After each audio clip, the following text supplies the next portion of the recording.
नमस्कार दोस्तों, स्वागत है आपका हमारे चैनल गोविंद गोपाल में फिर से एक बार। दोस्तों आज इस वीडियो में बात करें शिक्षा मित्रों को लेके, क्योंकि पिछले शायद 10 दिन से शिक्षा मित्रों को लेके सोशल मीडिया पर काफ़ी खबरें चल रही हैं। तो उन सभी खबरों को आज हम यहाँ पर एक साथ चर्चा करेंगे आपके साथ। वैसे आपने सारी खबरें शिक्षा मित्रों से जुड़ी देखी भी होंगी और पढ़ी भी होंगी।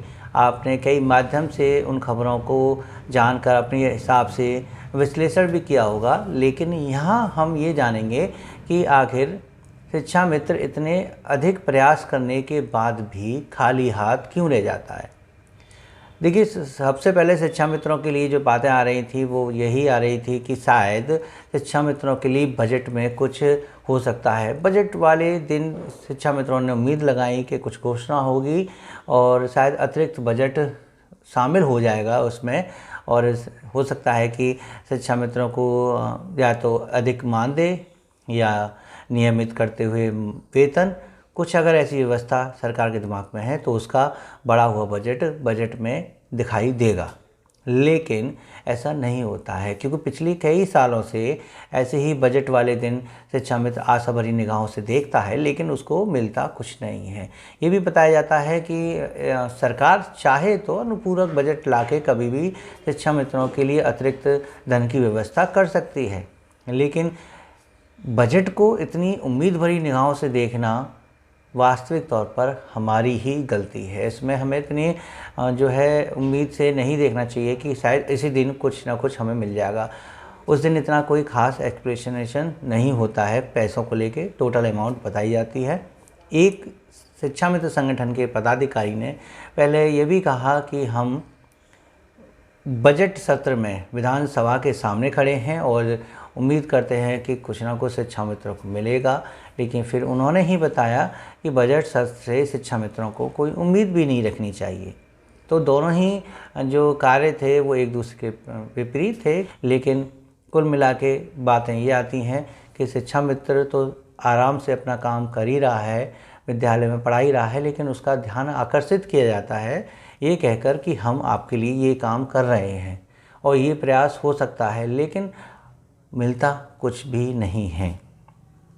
देखिए, बजट को लेके तो दिमाग से निकाल ही दीजिए, क्योंकि विधानसभा सत्र में जो भी पैसे की बात हुई या शिक्षा मित्रों को लेके जो भी सवाल किए गए वो आपने पहली बार नहीं सुने। हर बार माननीय शिक्षा मंत्री से वही बातें पूछी जाती हैं और उनका वही पुराना जवाब फिर से दोहराया जाता है। मुझे तो लगता है कि शायद स्पीकर महोदय और जो विधानसभा में बैठे विधायक जी हैं वो भी इन बातों को बार बार सुन के बोर हो गए होंगे, क्योंकि तर्क और कुतर्क सेम क्वेश्चंस पर होते हैं। कुछ अलग पूछा जाता तो बहुत बेहतर होता, लेकिन इस बार के प्रश्न में कुछ नया था। वो अच्छा था कि इस बार पहली बार माननीय शिक्षा मंत्री जी ने सदन में ये भी कहा कि एक कमेटी गठित की गई है उच्च न्यायालय के आदेश के अनुसार, और वो तय करेगी कि शिक्षा मित्रों का मानदेय कितना होना चाहिए, मानदेय में कितनी बढ़ोतरी होनी चाहिए।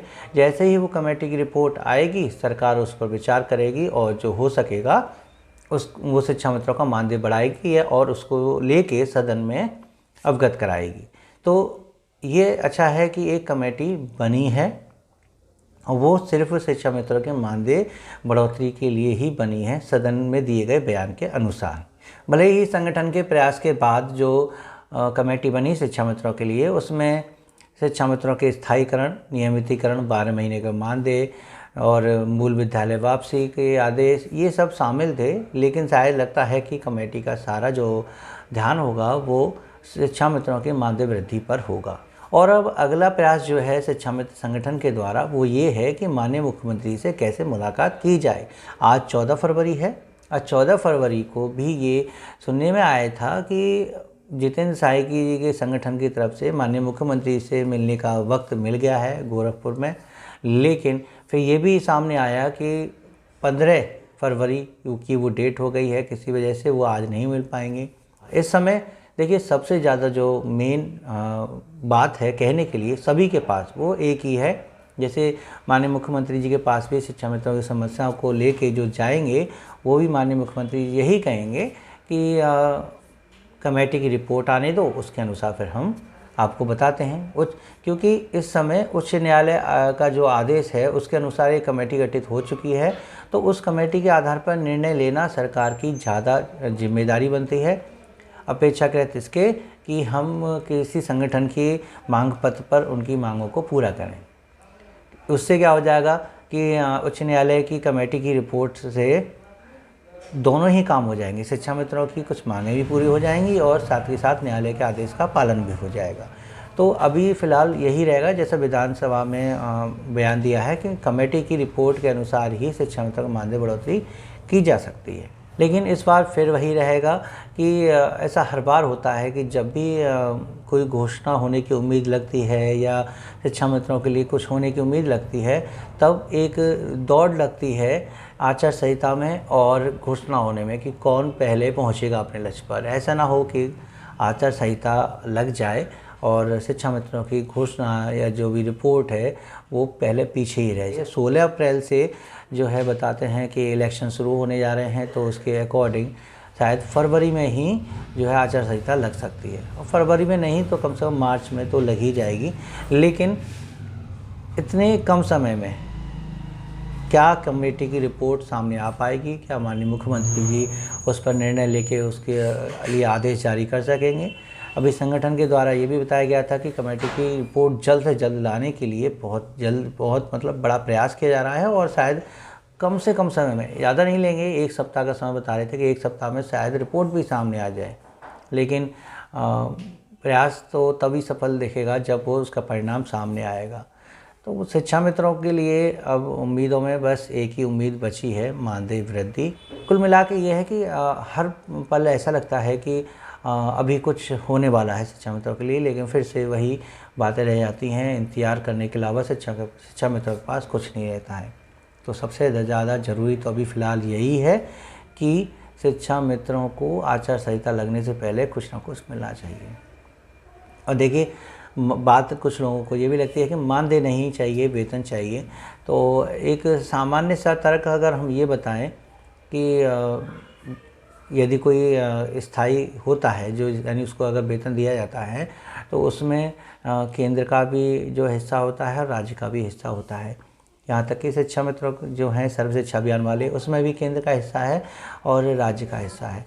जब केंद्र सरकार के पास इतना पैसा नहीं है कि वो 8वां वेतन आयोग लगा सके या फिर जो है डीए को मर्ज कर सके, ये बयान है विधानसभा में कि शायद आगे जो है 8वां वेतन आयोग नहीं बनेगा, क्योंकि सरकार के पास सरकारी कर्मचारियों के वेतन बढ़ाने वाले जो अतिरिक्त धन का जो बोझ है वो सहन करने के लिए क्षमता नहीं है। वो नहीं सहन कर सकते अतिरिक्त भार वेतन का, सैलरी का। तो 1,32,000 शिक्षा मित्र या 22,000 शिक्षा मित्र, जो भी आंकड़ा रह गया है नियुक्ति बाद, उतने शिक्षा मित्रों को नियमित कर केंद्र सरकार क्यों अतिरिक्त भार अपने ऊपर लेगी वेतन का? ये जो आज 10,000 में से उनका जो अंश है वो जो देते हैं उससे कई गुना बढ़ जाएगा वेतन जब लगेगा। तो अभी फ़िलहाल नियमितीकरण की तो बात संभव नज़र आ ही नहीं रही है, जब सरकार के पास कर्मचारियों के लिए वेतन बढ़ाने के लिए पैसे नहीं हैं। अब आप हमें कमेंट करके नीचे ज़रूर ये बताइएगा कि इस समय सरकार से सबसे जल्दी और सबसे ज़्यादा सार्थक रूप से मानदेय कितना मिल सकता है। नीचे कमेंट करके हमें बताइएगा, और वीडियो अच्छी लगी हो तो प्लीज़ उसे लाइक कीजिएगा, अपने दोस्तों के साथ शेयर कीजिएगा। हम आपसे मिलते रहेंगे आपकी ही खबरों के साथ। तब तक के लिए नमस्कार, जय हिंद।